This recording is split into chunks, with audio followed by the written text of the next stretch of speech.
Ôtez pas tous, bien-aimés frères et sœurs. J'aimerais quand même soulever un point particulier concernant la RDC. Vous savez,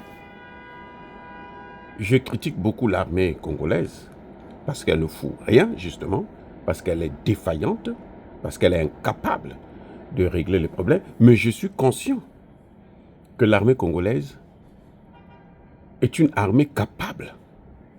Si on lui donne les moyens, si on lui fait confiance, si l'ordre est bien donné, je suis sûr et certain que l'armée congolaise là, peut battre cette milice rwandaise.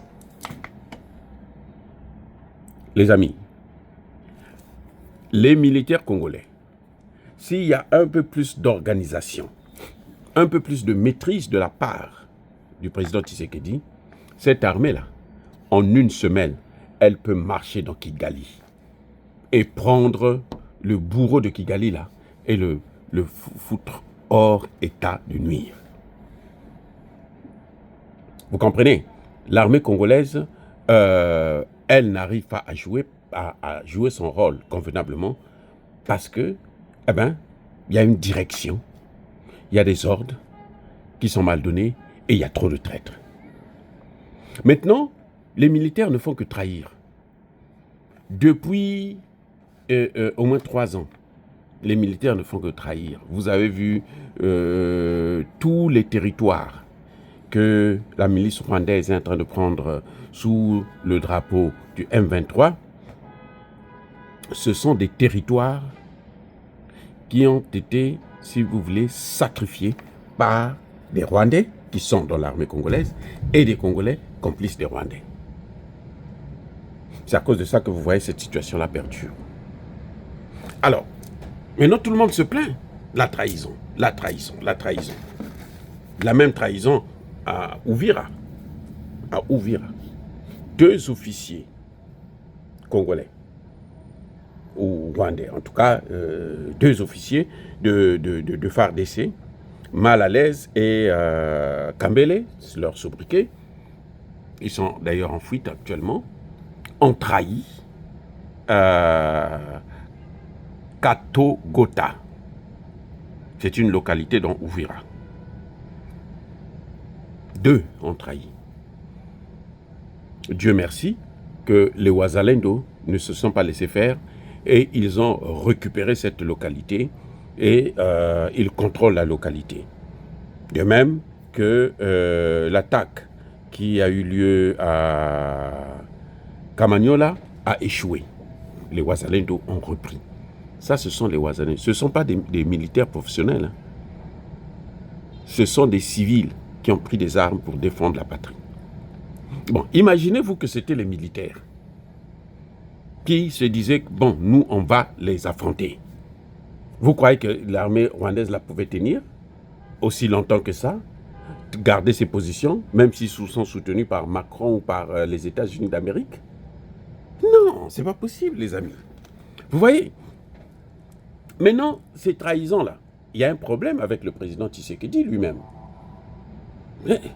Ou il est complice, ou bien il est alors très très très mal entouré, ou bien il ne suit pas les conseils de ses experts, ou encore c'est pas lui qui prend les décisions. C'est-à-dire que d'autres gens prennent les décisions, lui il est là seulement en train d'observer la situation.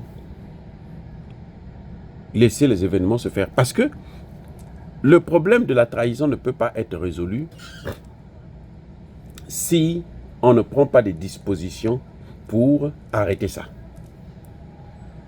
C'est-à-dire, le président Tshisekedi devrait, ça fait maintenant 3 ans que cette guerre a repris, il devrait avoir un service de contre-espionnage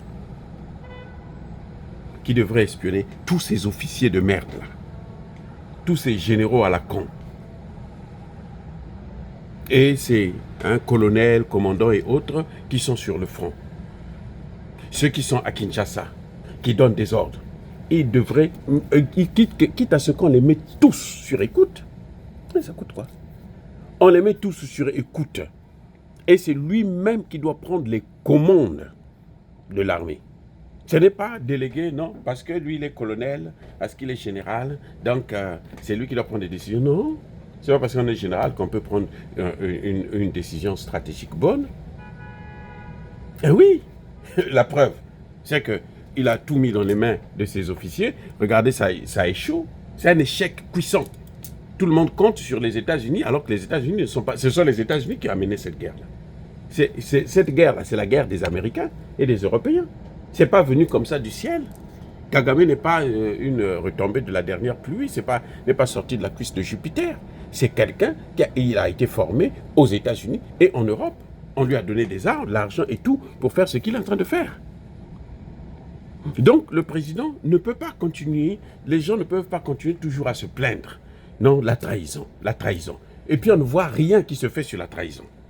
Regardez, on vient d'arrêter dans la même zone là, Katugota là, dans les environs. Non, ça c'est pas à Katugota, c'est à Kabongo, dans les fermes de Kabila. Un Rwandais, de père et de mère, qui a été envoyé pour venir espionner la localité, savoir quels sont les gens qui sont là, et ainsi de suite, et puis bon, comment il faut faire pour occuper cette zone, amener les vaches qui viennent du Rwanda pour venir les installer en RDC. On l'a arrêté, il a passé 2 jours, le 3e jour, on l'a libéré. Vous attrapez un espion, et puis il est libéré, il n'y a personne au sein du gouvernement, de l'administration locale, qui est interpellé pour dire, mais comment ça se fait? Qu'est-ce qui se passe? Comment voulez-vous que la population qui voit ça puisse vous faire confiance? Puisse faire confiance en ses dirigeants et en l'armée? Comment?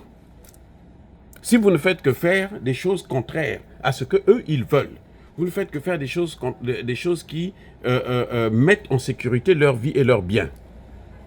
Les Rwandais actuellement, là, ils prennent, aujourd'hui là, ils ont massacré à Goma plus d'une dizaine de personnes dans un hôpital. Ils ont attaqué un hôpital, ils ont massacré tout le monde. Et puis ils sont partis. Avec tout ce qu'ils peuvent amener. Actuellement, les Rwandais, même une aiguille là, au Congo, ils prennent, ils amènent au Rwanda. Je dis bien même une aiguille. Des sacs de sel, le sucre, le ceci, le cela. Tout ce qu'ils voient à Goma là, c'est un pillage à ciel ouvert. Un pillage organisé. Tout ce qu'il y a à Goma, les Rwandais prennent ça, ils amènent à Kigali. Ils n'arrivent pas à amener les maisons, mais en tout cas, tout ce qu'il y a dans les maisons là, qu'ils peuvent transporter, ils transportent à Kigali. Le gouvernement est là, il regarde. Nous, on fait la diplomatie. Mais de quelle diplomatie parle-t-on? La diplomatie, ce n'est pas la tolérance. La diplomatie, ce n'est pas l'idiotie. La diplomatie, ce n'est pas comme dans la Bible, on te gifle la joue gauche, tu donnes la joue droite. Ça, ce n'est plus la diplomatie. C'est ridicule de parler de diplomatie. Quand on se fait tout le temps massacrer, les gens ne respectent pas le cessez-le-feu. Vous êtes là, votre armée est toujours là. Nous, on respecte le cessez-le-feu. Hein. Nous, le gouvernement ne nous a pas dit. Oh, le gouvernement ne vous a pas dit, mais quand vous déplacez, vous dites que bon, il faut un retrait tactique. C'est le gouvernement qui dit non. Mais alors pourquoi? Pour le cessez-le-feu, les gens sont en train de massacrer votre population, vous êtes là pour les protéger, vous ne voulez pas agir. Il y a un problème. Et ils sont toujours là, on ne les change pas. Ce sont toujours les mêmes qui prennent les décisions. La maison militaire, les ceci. On fait exprès, on appelle, interpelle quelqu'un, on l'écoute, le lendemain, on le libère. Le président regarde. Mais c'est lui le chef des armées. Il y a un grand problème avec Tshisekedi. Il faut qu'il fasse le ménage, il faut qu'il se fasse le nettoyage. Après tout, en dernier ressort, c'est lui qui est le responsable de tout ce qui est en train de se passer, c'est pas Kagame. Kagame, c'est le criminel, mais lui, il est responsable parce que lui, il a l'obligation de protéger. Il a le devoir de protection. S'il ne fait pas ça, c'est qu'il est défaillant. Il n'y a pas d'excuse pour ça. Il n'y a pas d'excuse. On peut comprendre une fois, c'est arrivé, 2 fois, c'est arrivé, mais 3 fois, tout le temps, c'est la même chose. Partout au Congo, là, tous les endroits que les Rwandais prennent, c'est des endroits qu'ils prennent parce qu'il y a trahison. Pas parce que les gens sont faibles, parce qu'il y a trahison. Et on ne fait pas le nettoyage. Et on ne tire pas les leçons de la trahison. On trahit Goma, quelques semaines plus tard, on trahit Bukavu, quelques temps après. Là, en ce moment, ils sont en train de faire tout pour rentrer dans Uvira. Parce que Uvira, c'est ce qui va leur ouvrir la porte vers Kisangani. Mais le président attend quoi? Qu'ils arrivent à Kinshasa. Comme ça, quand il va savoir que son fauteuil est menacé, là, il va agir. Là, il va dire non, maintenant, il faut punir les traîtres. Il y a un problème. Les amis, soyez bénis.